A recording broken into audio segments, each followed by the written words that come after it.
consume less time, thereby the time which is already incorporated for the rotating mass to discharge the stored energy to rotate the rotor of the generator remains the same. If you are using 30 tons of mass, 6 meters in diameter, and rotate at 1500 rpm using a gearbox, which results in a minimum output energy harvesting for 3 minutes to 30 minutes as per the design specifications.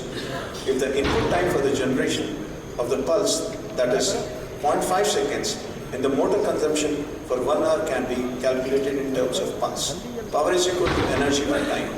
Then it will be 3600 seconds divided by 0.5 seconds, that is 7200 pulses are using 50 kilowatt generator, generated 50 kilowatts of energy for at least 30 minutes.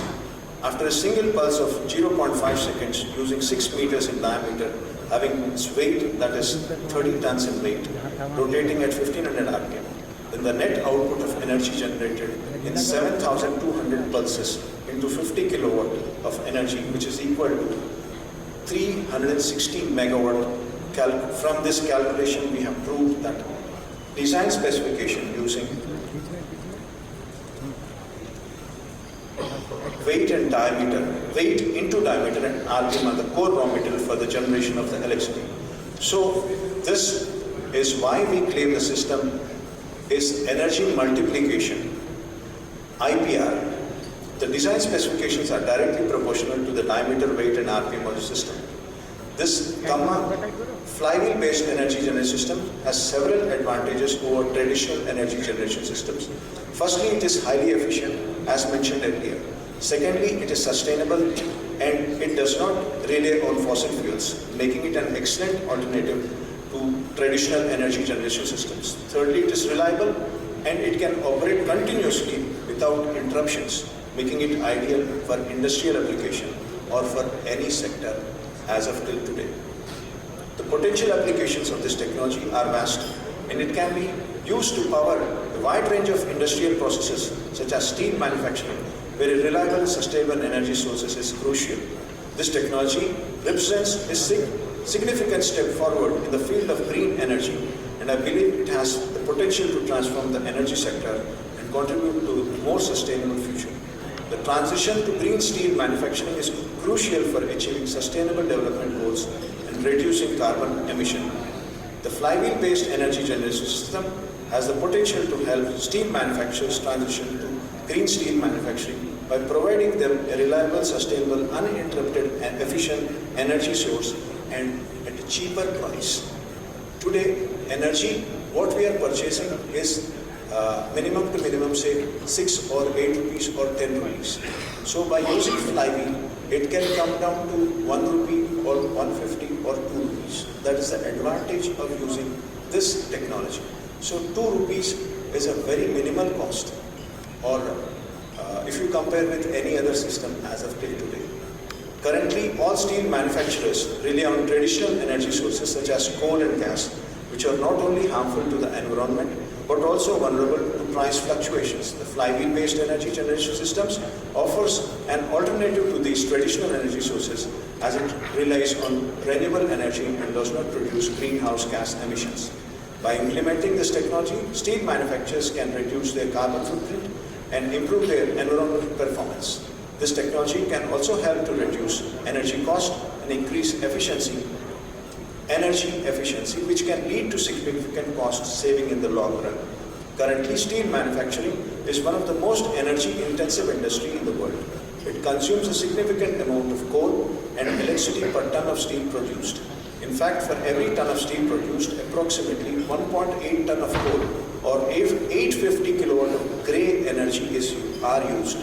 Additionally, the electricity used in steel manufacturing accounts for a significant portion of the overall energy consumption.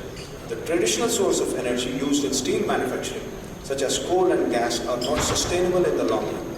They are harmful to the environment and vulnerable to price fluctuations. This has led to growing interest in green steel manufacturing, which is based on the use of renewable energy sources and efficient production methods.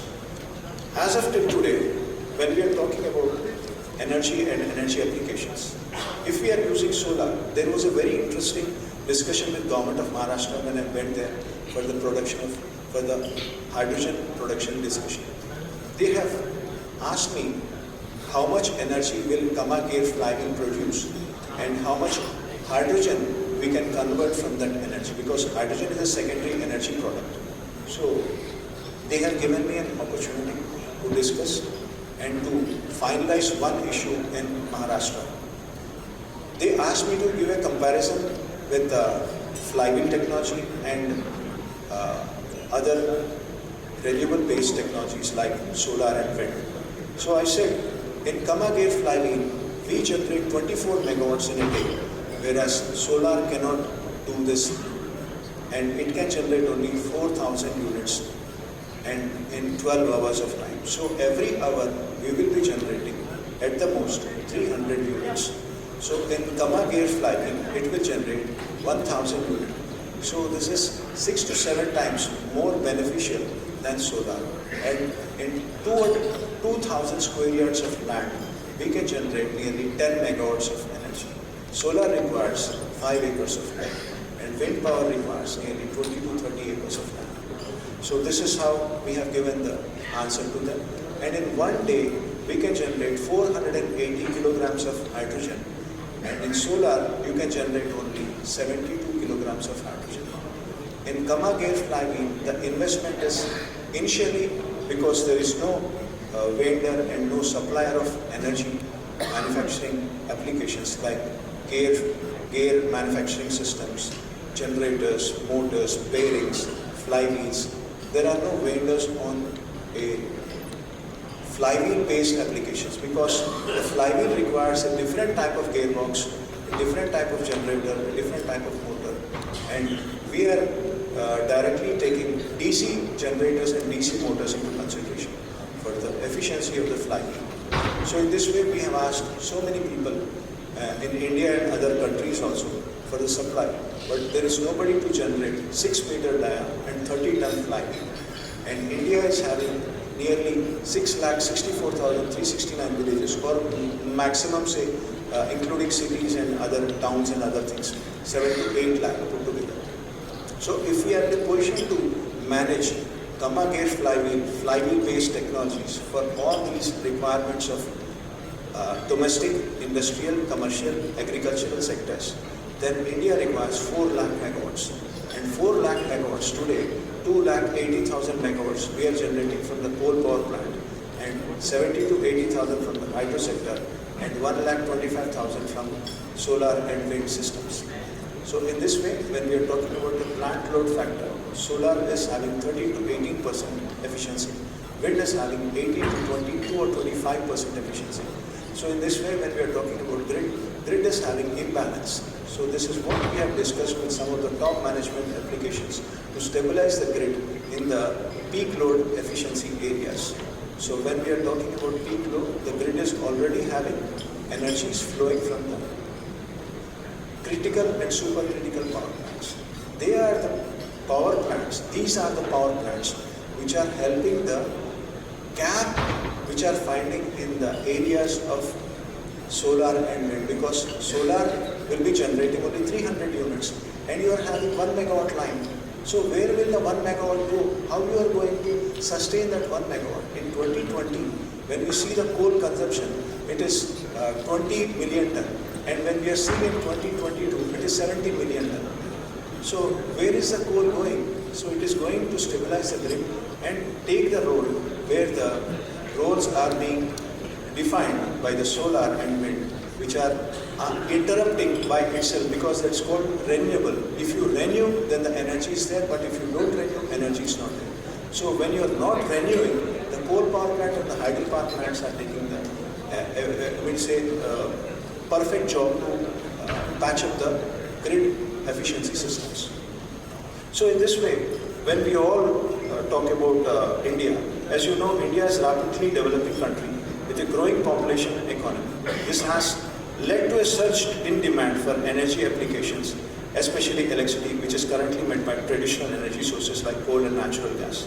However, these sources have several limitations, including environmental impact, price fluctuations, and finite supply. To overcome these limitations, we need to adopt new sustainable technologies like Kamak flywheel technology. Kama flywheel systems is a breakthrough energy generation system that uses steel wheels to store and release the energy. By adapting